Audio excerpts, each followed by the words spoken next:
बिस्मिल्लाहिर्रहमानिर्रहीम अस्सलाम वालेकुम। आई एम ख्वाजा मोहसिन इनाम। स्टूडेंट्स, हम स्टार्ट करने जा रहे हैं एक्सरसाइज 6.9 जिसमें हम ज्योमेट्रिक सीक्वेंस और ज्योमेट्रिक सीरीज की रियल लाइफ एप्लीकेशंस देखेंगे। Let's start. Students, this is problem number 1. Statement is, a man deposits in a bank rupees 8 in the first year, rupees 24 in the second year, rupees 72 in the third year, and so on. Find the amount he will have deposited in the bank by the 5th year. Students, इस problem को सुनने या पढ़ने के बाद आपके ज़हन में फौरन सवाल आएगा कि सर ये किस किस्म का शख्स है कि जो 8 रुपए बैंक में जमा करवाने जा रहा है। 8 रुपए की क्या इतनी वैल्यू है? तो स्टूडेंट्स, 50 साल पुराना प्रॉब्लम है। जी, ये 50 साल पुराना प्रॉब्लम है जो अभी तक हमारी टेक्स्ट बुक में मौजूद है। हमें यहां से कंसेप्ट पिक करना है। आप इस प्रॉब्लम को आजकल के दौर के लिहाज से भी कन्वर्ट कर सकते हैं।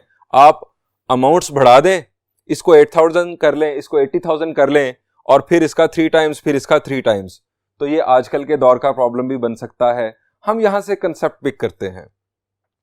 जो उसने डिपॉजिट्स करवाए हैं बैंक में 8 रुपीज, उसके बाद 24 rupees, 8 3s are 24, 24 3s are 72। इसका मतलब है जो डिपॉजिट्स हैं ये ज्योमेट्रिक सीक्वेंस में आ रहे हैं। हम इन डिपॉजिट्स को पहले लिख लेते हैं।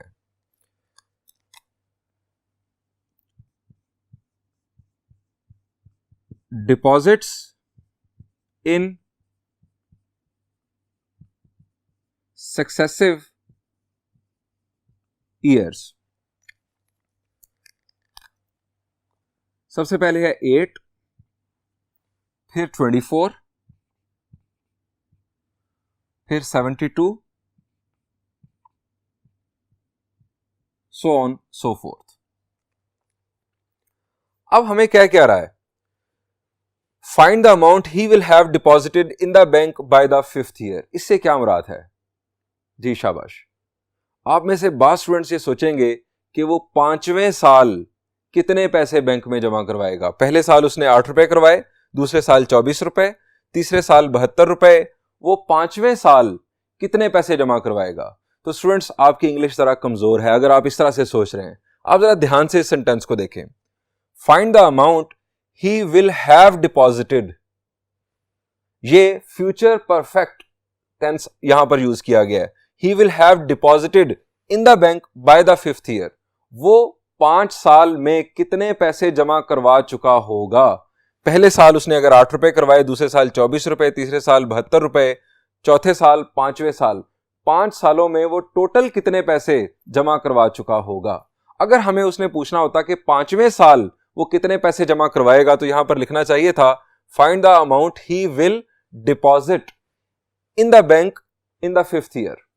ये उसका सवाल बनना था कि 5वें साल वो कितने पैसे जमा करवाएगा। यहां पर सवाल है कि 5 साल में वो कितनी टोटल रकम जमा करवा चुका होगा। इसका मतलब यह हुआ कि हमें इस सीक्वेंस की 5 टर्म्स का सम मालूम करना है। Got it? इस सीक्वेंस की 5 टर्म्स का सम मालूम करना है। सो हम इस सीक्वेंस को समझ चुके हैं कि ये एक ज्योमेट्रिक सीक्वेंस है। हम यहां पर लिखते हैं this is a geometric sequence. Here, first term is 8. Common ratio. Common ratio का तरीकेकार क्या होता है? हम वैसे तो समझ चुके हैं 8 3s are 24, 24 3s are 72, common ratio 3 है। लेकिन आप अगली टर्म डिवाइडेड बाय पिछली टर्म या अगली टर्म डिवाइडेड बाय पिछली टर्म के कंसेप्ट से आप सॉल्व करके भी दिखा सकते हैं। 24 divided by 8 is equal to 3। अब स्टूडेंट्स, हम ये वर्डिंग यूज करते हैं कि हम करना क्या चाह रहे हैं, हमें रिक्वायर्ड क्या है। To find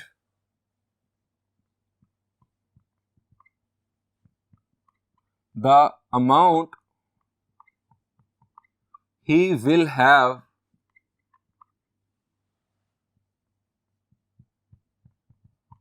deposited in the bank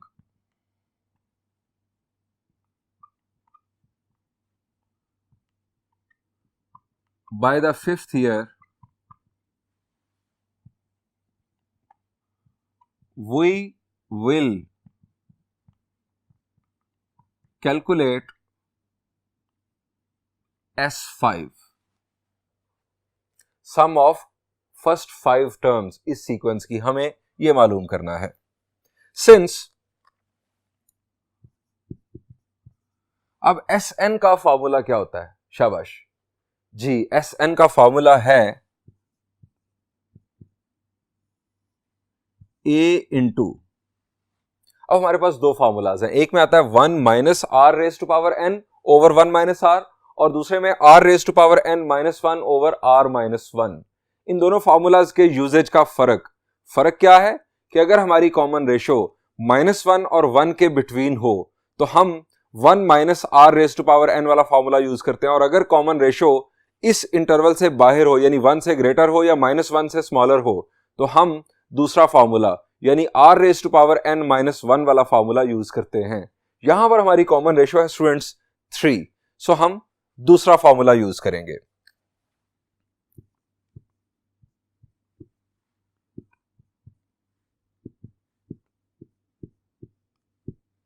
अच्छा, ये बात मैंने आपको बताई थी शुरू में कि आप अगर इस प्रॉब्लम के लिए जबकि r की वैल्यू 3 है, अगर 1 minus R raise to power n 1 minus R वो भी यूज कर लेंगे तब भी आपका आंसर दुरुस्त आएगा। उसकी वजह क्या है कि 1 minus R raise to power n करने से यहां पर नेगेटिव नंबर जनरेट होगा और डिनोमिनेटर में भी नेगेटिव नंबर जनरेट होगा, नेगेटिव नेगेटिव कैंसिल हो जाएगा, अल्टीमेट आपका आंसर तब भी दुरुस्त आएगा। सो इतना परेशान होने की जरूरत नहीं है। हम इसमें वैल्यूज पुट करते हैं। पुटिंग वैल्यूज,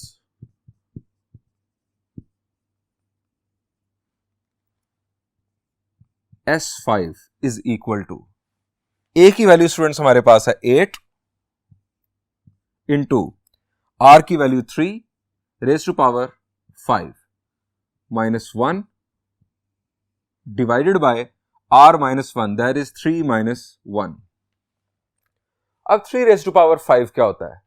शाबाश जी, इट इज 243। आप कैलकुलेटर भी यूज कर सकते हैं अगर आपका मेंटल मैथ्स अच्छा ना हो।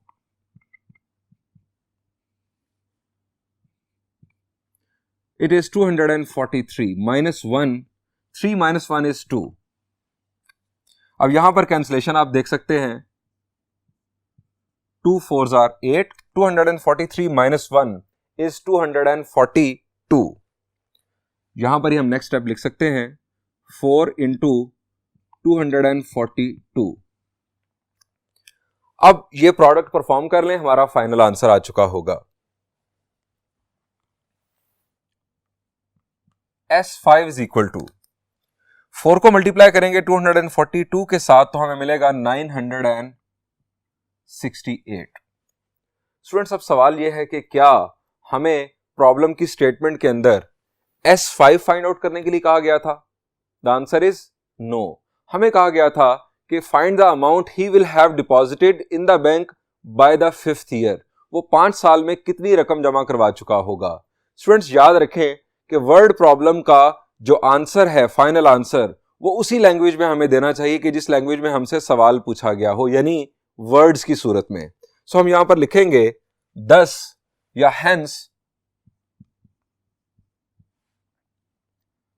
Amount deposited in the bank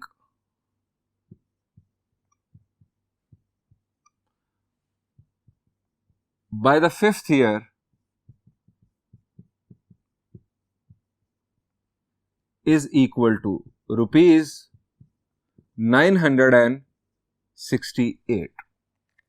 students, यहां पर यह प्रॉब्लम एंड हुआ। इसी टाइप का प्रॉब्लम है, that is example number 1 before this exercise. वो आप होमवर्क के तौर पर खुद सॉल्व कीजिएगा। मैं बढ़ता हूं प्रॉब्लम नंबर 2 की जानिब।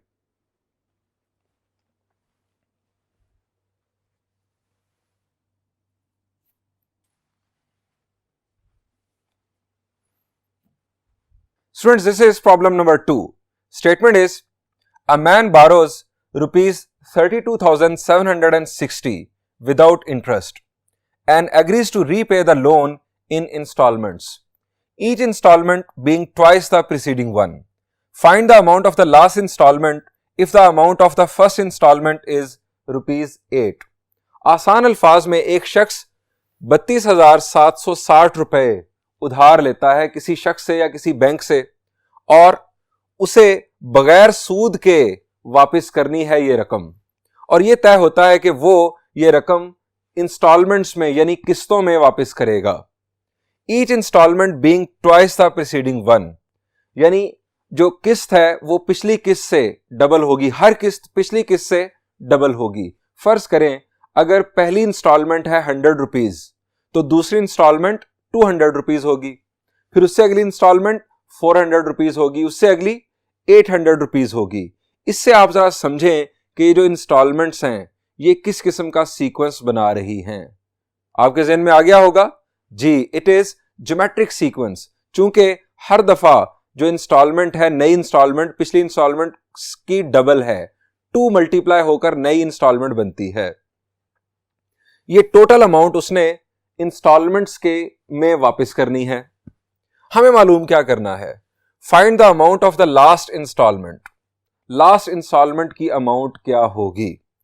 If the amount of the first instalment is rupees 8, अगर पहली इंस्टॉलमेंट जो है वो 8 रुपए हो, पहली किस्त 8 रुपए, दूसरी जी 16 होगी, तीसरी 32 and so on so fourth, हमें लास्ट इंस्टॉलमेंट की अमाउंट मालूम करनी है.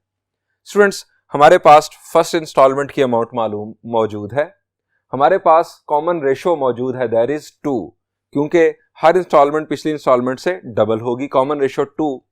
हमें लास्ट इंस्टॉलमेंट फाइंड आउट करनी है. लास्ट इंस्टॉलमेंट फाइंड आउट करने के लिए हमें क्या मालूम होना चाहिए जी, हमें लास्ट इंस्टॉलमेंट का नंबर मालूम होना चाहिए कि ये कितनी इंस्टॉलमेंट है. हमारे पास n नहीं है, हमें ये नहीं पता कि लास्ट इंस्टॉलमेंट कितनी इंस्टॉलमेंट होगी. अदरवाइज तो हमारा बड़ा सिंपल सा फॉर्मूला है, दैट इज ज्योमेट्रिक सीक्वेंस के लिए an is equal to a into R raise to power n-1. हमारे पास फर्स्ट इंस्टॉलमेंट मौजूद, that is rupees 8, common ratio मौजूद, दैट इज 2. n की वैल्यू ना होने की वजह से हम लास्ट इंस्टॉलमेंट नहीं मालूम कर सकते. अब ये n की वैल्यू कहां से आएगी. स्टार्ट पर अगर हम देखें तो हमें गिवन है ये टोटल अमाउंट. स्टूडेंट्स, ये टोटल अमाउंट वो शख्स किस्तों में वापस करेगा. इसका मतलब ये हुआ कि तमाम किस्तों का जो सम है, तमाम इंस्टॉलमेंट्स का जो सम है वो ये है. तो ये क्या है इनफैक्ट उस ज्योमेट्रिक सीक्वेंस के लिए जी, ये उस ज्योमेट्रिक सीक्वेंस का, अगर उसमें n टर्म्स हैं, हम फर्ज करें n टर्म्स हैं, तो ये Sn है उस ज्योमेट्रिक सीक्वेंस के लिए. तो स्टूडेंट्स, जो कुछ हमें गिवन है इस डेटा को हम समराइज फॉर्म में यहां पर लिखते हैं. सबसे पहले हम इसी अमाउंट के बारे में लिखते हैं. हम यहां लिखेंगे टोटल अमाउंट टू रीपे.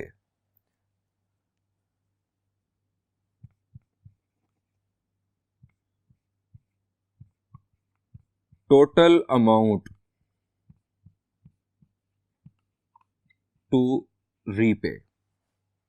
अब ये हमने जो इसका कंसेप्ट समझ लिया है इस प्रॉब्लम का, उसके मुताबिक ये है Sn. n हमें मालूम नहीं कि कितनी टर्म्स का सम है, लेकिन हम इसे लिख सकते हैं, that is rupees 32,760. First instalment हमारे पास है रुपीज 8. फर्स्ट इंस्टॉलमेंट का जिक्र करते हैं.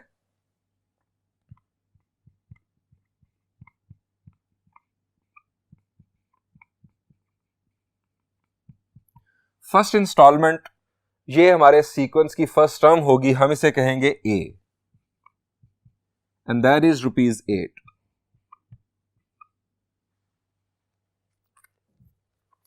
अब हम रीजन लिखेंगे कि जो इंस्टॉलमेंट्स हैं उनका सीक्वेंस, ज्योमेट्रिक सीक्वेंस कैसे है. हम यहां लिखेंगे as each instalment is twice the preceding one.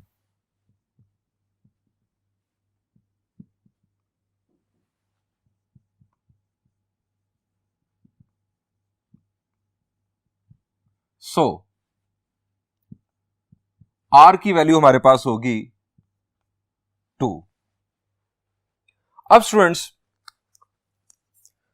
हम लिखेंगे जो हमें मालूम करना है, the amount of the last instalment.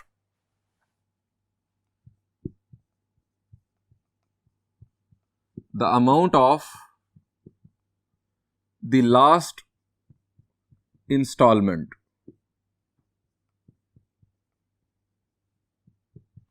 इसको हम लेट कर रहे हैं an के तौर पर। अब हमारा मसला क्या है कि हमें n मालूम नहीं। अगर हमें n पता चल गया तो हम वो n की वैल्यू पुट करके r हमारे पास मौजूद, a हमारे पास यानी फर्स्ट टर्म मौजूद, हम an मालूम कर लेंगे, अमाउंट ऑफ लास्ट इंस्टॉलमेंट मालूम कर लेंगे। अब n मालूम करने के लिए हम यूज करेंगे सम ऑफ n टर्म्स को। हमें सम गिवन है दैट इज 32,760 रुपीज। हम उसे यूज करते हैं। हम यहां लिखेंगे since Sn is equal to a into, अब हमारे पास जो कॉमन रेशियो है that is 2, so r raise to power n minus 1 over r minus 1 हम फॉर्मूला यूज करेंगे। हमारे पास स्टूडेंट्स Sn मौजूद है, हमारे पास a मौजूद है, हमारे पास r मौजूद है। n a की अननोन है जो कि हम फाइंड आउट कर सकते हैं। Sn की वैल्यू हमारे पास है 32,760 rupees is equal to first instalment is 8, r की वैल्यू 2 माइनस 1। अब ये 2 माइनस 1 इज 1। 32,760 को हम 8 से करते हैं divide, 2 raise to power n minus 1 is equal to 32,760 को 8 से डिवाइड करते हैं using calculator. 32,760 divided by 8, answer is 4,095।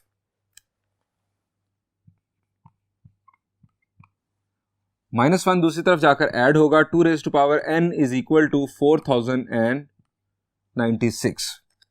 अब क्या करें, हमारा जो n है, जो अननोन है, जो हमें मालूम करना है, वो पावर में है। क्या ट्रिक यूज होता है इस सूरत में जब अननोन पावर में हो?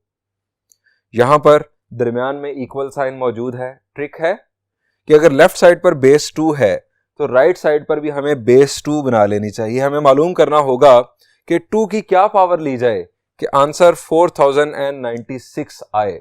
स्टूडेंट्स इसके लिए आप यूज कर सकते हैं कैलकुलेटर। आप 2 की पावर्स लेकर देखें कि 2 की किस पावर के लिए आंसर आएगा 4,096। आप 2 की पावर फर्ज किया, आप 2 की पावर 8 कर लें, इट इज 256। इससे ऊपर चलते हैं, 2 की पावर कर लेते हैं 10, इट इज 1024। इससे ऊपर चलते हैं, 2 की पावर 15, इट इज 32,768। बहुत बड़ी बात हो गई। 2 की पावर हम करते हैं 11, इट इज 2048। इसका मतलब है कि 2 की पावर 12 विल बी 4,096। स्टूडेंट्स हम 4,096 की जगह पर लिख रहे हैं 2 रेज टू पावर 12। मैंने इस तरह डिफरेंट नंबर्स का एक्सपेरिमेंट करके आपको इसलिए दिखाया कि ये आपका लर्निंग प्रोसेस था। सो हम नेक्स्ट स्टेप लिखते हैं, 2 raise to power n is equal to 2 raise to power 12। जी आप समझ गए होंगे कि अब हम n इज इक्वल टू 12 लिख सकते हैं क्योंकि बेसिस हमारी सेम है। So n is equal to 12। n is equal to 12 का मतलब यह है कि टोटल 12 इंस्टॉलमेंट्स में वो शख्स जो है वो अपनी अमाउंट रीपे करेगा। अब हमें लास्ट इंस्टॉलमेंट मालूम करनी है। सो हम यहां लिखेंगे to find amount of last installment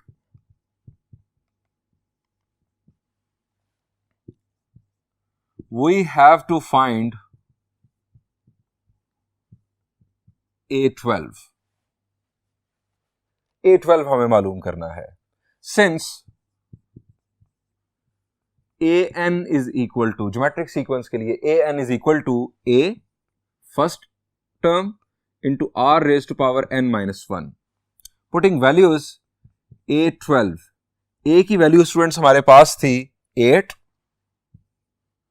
into R की value 2, 12 minus 1. A12 2 raised to power 11, that was 1024. Sorry, it was 2048. 2048 into 8. This is 16,384. Students ये है वो अमाउंट के जो वो लास्ट इंस्टॉलमेंट के तौर पर पे करेगा. हम इसको कंक्लूड करते हैं. Hence the amount of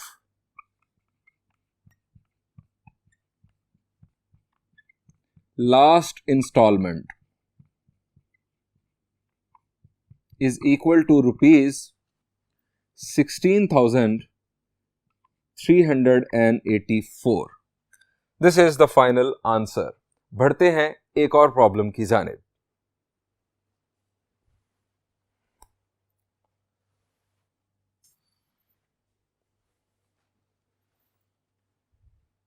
Students, this is problem number 3.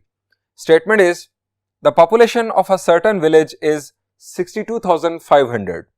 What will be its population after 3 years if it increases geometrically at the rate of 4% annually? आसान अल्फाज में हमें बताया जा रहा है कि एक गांव है जिसकी आबादी इस वक्त 62,500 है. हमें कहा जा रहा है कि मालूम करो कि 3 साल बाद उसकी पॉपुलेशन क्या होगी अगर उसकी पॉपुलेशन ज्योमेट्रिकली इंक्रीज कर रही हो और उसका रेट ऑफ इंक्रीज जो है वो 4% एनुअली हो.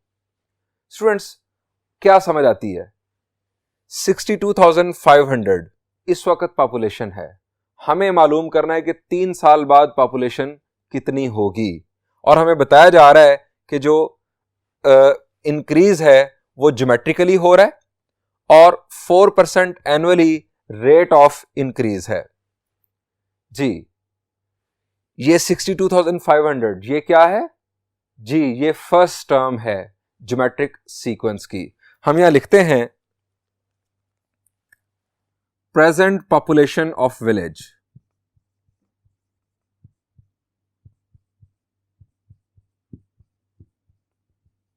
आप ऑफ विलेज ना भी लिखें, जाहिर बात है कि इस स्टोरी के मुताबिक अगर पॉपुलेशन की बात की जा रही है तो वो इसी विलेज की बात की जा रही है.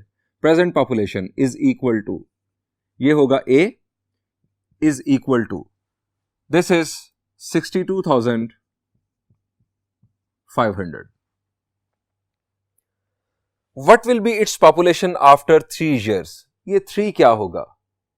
जी, आप सोच रहे होंगे कि ये 3 n की वैल्यू है. स्टूडेंट्स, यहां पर आप गलत कर रहे हैं, यहां पर आप गलत सोच रहे हैं. ये थोड़ा सा ट्रिक है, आपको इसे समझना है. अब जरा देखें कि ये 3 n की वैल्यू क्यों नहीं है. स्टूडेंट्स, इस वक्त पॉपुलेशन है 62,500. ध्यान दीजिएगा, ये इस वक्त पॉपुलेशन है. 1 साल बाद जो पॉपुलेशन होगी वो ये है, यानी यहां पर कोई नंबर 1 साल बाद. ये पॉपुलेशन 2 साल बाद और ये पॉपुलेशन 3 साल बाद. ये इस वक्त पॉपुलेशन, 1 साल बाद ये, 2 साल बाद ये, 3 साल बाद ये. तो टोटल टर्म्स कितनी हो गई इस सीक्वेंस के अंदर? The answer is 4. n की वैल्यू 4 होगी. Here n is equal to 4. ज्यादातर स्टूडेंट्स धोखा खा जाते हैं, उन्होंने n की वैल्यू 3 ले लेनी है और यहीं से गलती स्टार्ट. फिर जाहिर बात है कि 3 साल बाद वाली पॉपुलेशन नहीं आएगी, 2 साल बाद वाली पॉपुलेशन आएगी अगर आप n की वैल्यू 3 पुट करेंगे। n की वैल्यू 4 पुट करने से आपको 3 साल बाद की पॉपुलेशन, और आप इसी से समझ जाएं कि आगे क्या होगा। इस किस्म के प्रॉब्लम में जब आपको कहा जाए what will be its population after certain years, after suppose करें n ईयर्स कहा जाए, तो जो n की वैल्यू होगी वो फिर n+1 होगी, इनफैक्ट एक नंबर आगे चली जाएगी, n इज इक्वल टू 4। अब ये रेट हमें दिया गया 4% एनुअली इंक्रीज कर रही है जो पॉपुलेशन है। अब ये 4% क्या है? शाबाश, ये आपके ज़हन में फौरन आएगा कि 4% का मतलब 4 divided by 100 and that is 0.04, this is common ratio, ये आपके ज़हन में आएगा। स्टूडेंट्स, यहां पर ये बात भी गलत है। अब यहां पर अगर हमें रेट गिवन है, रेट ऑफ इंक्रीज भी हो सकता था, रेट ऑफ डिक्रीज भी हो सकता था। एक और प्रॉब्लम अभी हम इसके बाद देखेंगे जिसमें रेट ऑफ डिक्रीज की बात की जाएगी। स्टूडेंट, जब भी रेट गिवन हो परसेंटेज में और जो सीक्वेंस है वो ज्योमेट्रिक हो, तो याद रखें कि फॉर्मूला कॉमन रेशो मालूम करने का ये होगा, कॉमन रेशो। अब फॉर्मूला क्या होगा? 1 प्लस जो रेट होगा 4%। अगर रेट ऑफ डिक्रीज होता तो हम यहां 1 माइनस लिखते, रेट ऑफ डिक्रीज होता तो 1 माइनस लिखते कॉमन रेशो कैलकुलेट करने के लिए। इसको सिंप्लीफाई करते हैं, 1 प्लस 4% का मतलब 4 डिवाइडेड बाय 100। अब इसे फर्दर हमने स्टूडेंट सॉल्व किया एलसीएम लेकर, तो ये हमारे पास आ जाएगा 100 1s are 100 plus 4, 104 divided by 100, that is 1.04। Students, ये है हमारी कॉमन रेशो। अब हमें पॉपुलेशन मालूम करनी है आफ्टर 3 इयर्स। हम लिखेंगे टू फाइंड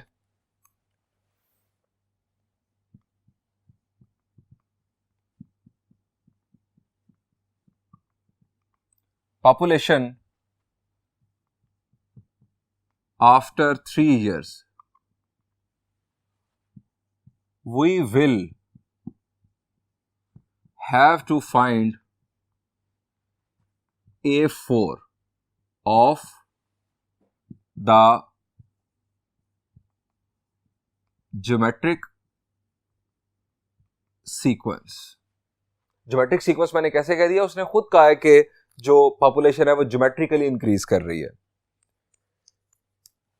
अब स्टूडेंट्स, सिंस फॉर्मूला हमारा आ जाएगा an मालूम करने का, हमें A4 मालूम करना है, तो an का general formula a into R raise to power n-1। n की वैल्यू हम पुट कर देंगे 4, a की वैल्यू स्टूडेंट्स हमारे पास है 62,500, r की वैल्यू 1.04 रेज टू पावर 4-1। अब इसे हमने करना है कैलकुलेट यूजिंग कैलकुलेटर। सबसे पहले 1.04 raise to power 4-1 is 3 multiplied with 62,500। Students, our answer is 70,304। 70,304। अब हमें जिस तरह से सवाल गिवन था, जिस लैंग्वेज में, उसी लैंग्वेज में हम जवाब देंगे। हमें पूछा गया था what will be its population after 3 years, तो अब हम यहां लिखेंगे hence population after 3 years is equal to 70,304। Students, इसी टाइप का एक प्रॉब्लम था, that was problem of exercise 6.6, जो हमने वहां सॉल्व नहीं किया था। क्यों सॉल्व नहीं किया था? क्योंकि एक्सरसाइज 6.9 का असल में आर्टिकल है word problems on geometric progression, तो वहां पर एक्सरसाइज 6.6 में वर्ड प्रॉब्लम का होना असूलन गलत है, लेकिन हमारी टेक्स्ट बुक में इसी तरह से बहुत सारी मिस्टेक्स की गई हैं। हम वो जो एक्सरसाइज 6.6 वाला प्रॉब्लम है वो इसके साथ मैचिंग है। अब हम वो भी सॉल्व करेंगे, आइए वो देखते हैं।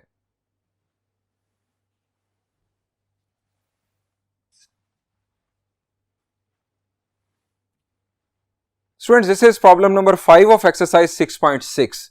ये प्रॉब्लम एक्सरसाइज 6.9 के प्रॉब्लम नंबर 3 जैसा है, इसलिए हम इसे यहां पर सॉल्व कर रहे हैं।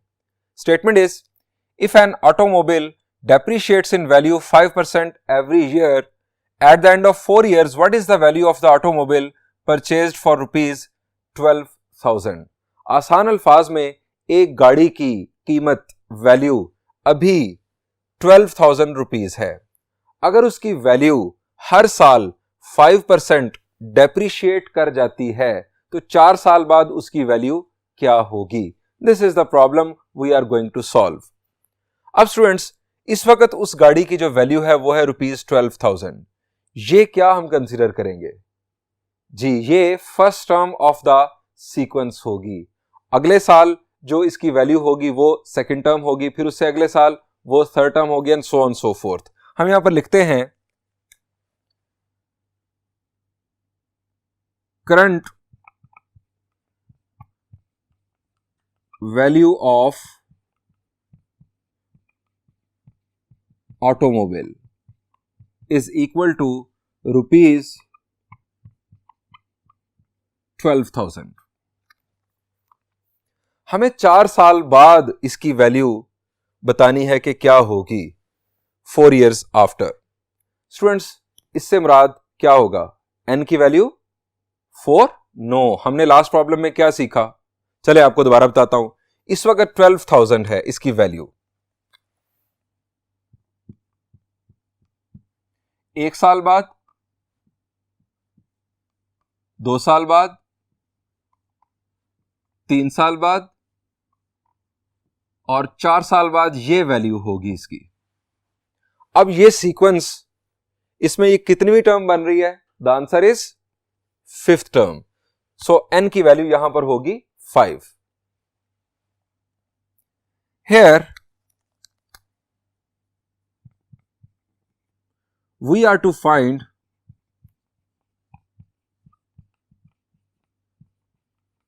value after 4 years. So n is equal to 5 होगा। हमारे सीक्वेंस में ये 5th टर्म बनती है। 5% एवरी ईयर वैल्यू डेप्रिशिएट कर रही है, यानी डिक्रीज करेगी एवरी ईयर 5%। तो स्टूडेंट्स, यहां पर कॉमन रेशो मैंने आपको लास्ट प्रॉब्लम में तरीकेकार बताया कि जब भी हमें एक फिक्स्ड रेट परसेंटेज में गिवन होगा, अगर वो इंक्रीज कर रहा होगा तो कॉमन रेशो का फॉर्मूला होगा 1 प्लस दिस परसेंटेज, जो इंक्रीज की परसेंटेज होगी, और अगर डिक्रीज कर रहा होगा तो 1 माइनस डिक्रीज की परसेंटेज। यहां पर जो वैल्यू है वो डिक्रीज कर रही है, वो डेप्रिशिएट कर रही है। सो हम यहां लिखेंगे R is equal to 1 minus 5%। ये आ गया हमारे पास 95 over 100। 100 ones are 100, 100 minus 5 is 95 over 100। जिसको हम फर्दर कैलकुलेट करें तो R की वैल्यू हमारे पास आ जाएगी 0.95। R is equal to 0.95। To find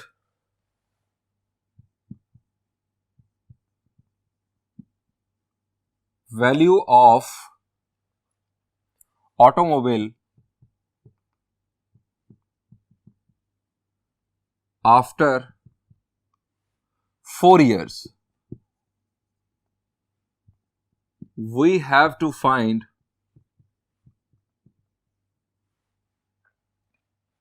A5। चूंकि n की वैल्यू 5 है, हमें A5 मालूम करना होगा उस ज्योमेट्रिक सीक्वेंस का। Since an is equal to a into r raised to power n minus 1, इसमें वैल्यूज पुट करते हैं। A5 is equal to a हमारे पास है स्टूडेंट्स 12,000 और r की value 0.95, raised to power n minus 1, that is 5 minus 1. अब हमें with the help of calculator calculation perform करनी है. First quantity is 0.95 raised to power 5 minus 1 is 4 multiplied with 12,000. Students, our final answer is 9,774.075. 9,774.075. अब ये A5 बुनियादी तौर पर क्या है? यह है वैल्यू आफ्टर 4 years. जिस लैंग्वेज में हमें सवाल गिवन था उसी लैंग्वेज में हम जवाब देते हैं. अब यहां लिखेंगे hence value of automobile after 4 years